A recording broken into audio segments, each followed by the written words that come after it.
there is an important concept that comes up time and again in debates around the city. A concept that is essential to our idea of the city. When we talk about urban space, we mean a public space. The public sphere implies its counterpart, the private sphere. Or at least it does in Western culture, and even here that hasn't been the case for all that long. Certainly not in the sense that privacy means a withdrawal from the public and a closure intended to keep the public out. Even in classical antiquity, the polis, the political place of the community, was distinguished from the oikos, the household. Yet both were by and large organized by the same principles. It was only with the dawn of modernity in the second half of the 18th century that people began to draw a distinction between the private and public spheres. The private sphere is the realm of the individual, of his or her interests and needs, which are necessarily aligned with the common good. At home, people are with themselves in every regard, unobserved and without a compulsion to live up to certain roles. That this is of course not entirely true is a different matter. What is important for our context is the experience of urban space under the title of the public sphere, which is inseparable from a notion of privacy. But if you look around Asian cities, for example, you will quickly realize that such ideas of public versus private have no purchase here. By contrast, the cities of Europe, and hence also of the United States, are informed through and through by this distinction. The public buildings, including city halls, courthouses, museums, and in the past also the major churches, are usually set in the city center, arranged around squares, indicating that these are places that concern everyone, places where the reigning idea of the polity becomes manifest.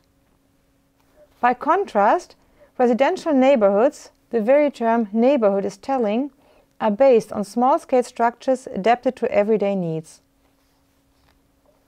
When we move in public spaces, we behave differently than in private settings, and their architectural design sustains this distinction.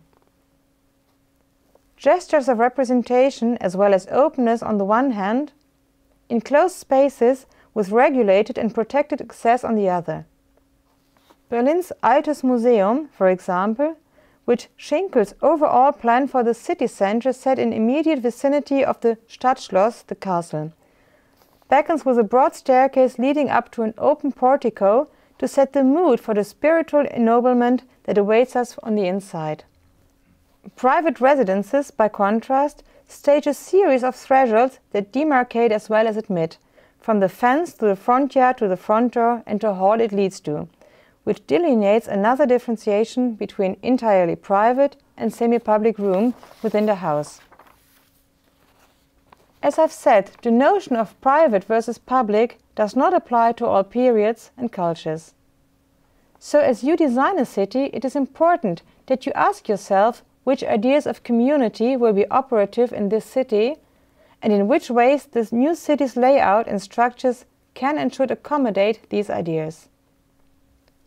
There are thresholds that implement the distinctions between private and public spaces, but also more generally between inside and outside, and generate different modes of perception. Doors facilitate movement between these rooms. Steps and thresholds are often added to draw our attention to them. We are meant to feel physically that we are moving from one sphere to another and prepare ourselves for the particular conditions that govern it. Another important aspect is the size of the opening in relation to the human body and the interior space behind it, but also with respect to the appearance the facade presents in its surroundings. Windows, on the other hand, are thresholds of vision. Unless they are blocked by blinds or decorated with stained glass, they seem to provide unimpeded access both from the inside out and, at least at the ground floor, from the outside in.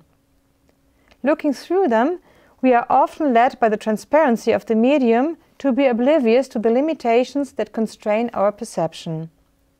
What we see is a framed segment that constitutes a self-contained whole, while also referring as a paus pro toto of the whole world of which we see only details.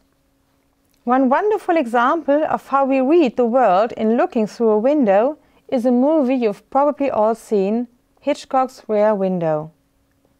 The man by the window observes the outside world in his courtyard, interpreting it solely on the basis of what presents itself to his eyes in this tightly circumscribed field of vision.